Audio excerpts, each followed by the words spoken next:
Hi, Jen here from Jen Michelle Coaching, and today I want to talk about, are you emotionally immature? 3 ways to know.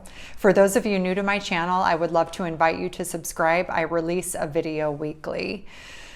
Answering the question if we're emotionally mature or not is not an easy thing to do, because who wants to admit if they're immature or if they have a difficult time processing feedback or just really learning about themselves. But in this video, I want to support you in identifying if you are emotionally immature and 3 ways in which you can have this awareness and enhance your intimacy and emotional intelligence. Number 1. You project and blame others when things are going wrong or when things aren't going well.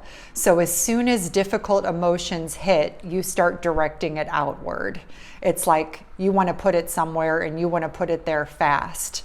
But the practice is to expand actually in what we're able to feel and what we're able to understand and tolerate within ourselves, so we're expressing ourselves from a conscious viewpoint, not from just a space of being triggered. And so if we have emotional immaturity, we are going to struggle to be able to feel everything, and we are going to want to direct it outwards and blame someone for feeling the way that we do. You did this. This is your fault. You messed up, because we are like a pressure valve. Just we need that release, and we will do anything to move it away from us. But consider if you have the habit of doing this, the regret and the collateral damage that occurs, right? When you have that moment of peace and stillness, you realize that so much could have been avoided through that drama and through that just inability to slow down and really be deliberate in your intention, in your words, and in your actions. And so I invite you to really practice developing your ability to feel versus project out when something goes wrong or feels uncomfortable in your life. This slow and steady intention and practice will help you develop tremendously in terms of intimacy intelligence, which means expressing yourself in any stage of love and relationship, as well as emotional intelligence, knowing what you're feeling, being able to get underneath it and share that in a very conscious way in real time. Number 2, you're very reactive and impatient with others. And this means you act first, think later. And this, of course, creates damage, because usually our instincts are going to be the least generous perspective. So the instinct is going to be harsh, and it's going to be more limited and more heavy. But if we take a little time to get underneath the instinct, which is sort of the part of us that's in the jungle that feels like we've got to fight for resources or fight for our life, if you allow that instinct to pass, it's there that you see, maybe they're having a bad day. Maybe they didn't know. Maybe they got something going on in their life. You start to see the situation from a more generous, expansive point of view.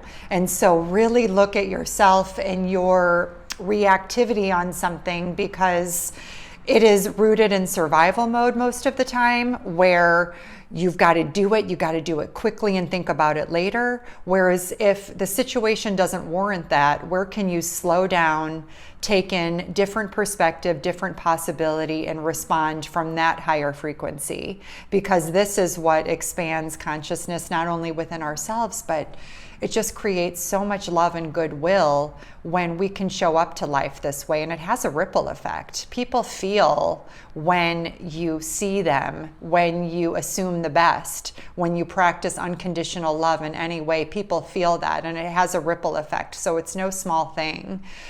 This is how we change our consciousness, and we change the amount of love that's available to us, one interaction at a time. So I invite you not to underestimate the power of this in your practice. Number 3, undermining or disrespecting others to feel better about yourself in any way. So in love and dating, I see this a lot in long-term relationships and short-term. In order to avoid feeling uncomfortable, you will shut down in little ways, right? Or you will disrespect someone or be cynical or be sarcastic because it feels too vulnerable and too exposing to just be with those emotions and to be with that experience, or to not have that sense of control. So we will do all kinds of interesting things to try to get a sense of control. And if we're doing it in a way that is emasculating or disrespectful, our relationship is not going to thrive, and we are not going to attract a high quality masculine partner who's moving things forward, because he needs to feel like a man and he needs to feel successful around you. And respect is everything as it relates to love and relationships. And so really notice that if you have that tendency when you're uncomfortable to undermine or belittle people in an attempt to avoid discomfort, and instead grow in identifying what you're feeling, and maybe share, I feel really vulnerable right now, or I'm feeling uncomfortable, or I'm feeling nervous, I'm feeling some anxiety, and really own what your emotional experience is without deflecting it in ways that are unhealthy and that just tend to make others feel bad or feel like they're not doing a good job for you, or they can't be successful around you.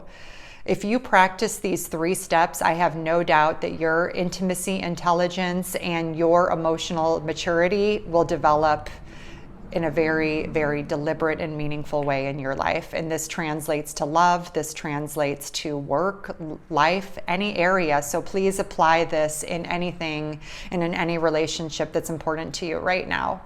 For those of you that would like to learn more about me and what I do, please check out my site, jenmichellecoaching.com. I have a variety of different programs. My most recent digital program is the Week of Wisdom, which is a pre-recorded series where you get a daily dose for a full week of just teachings exclusive to feminine energy and bringing out the best in yourself to inspire the level of love and attraction and abundance in life that you desire. Please go to jenmichellecoaching.com. I'll link the program below for those of you that are interested. Much love, and I'll see you next week.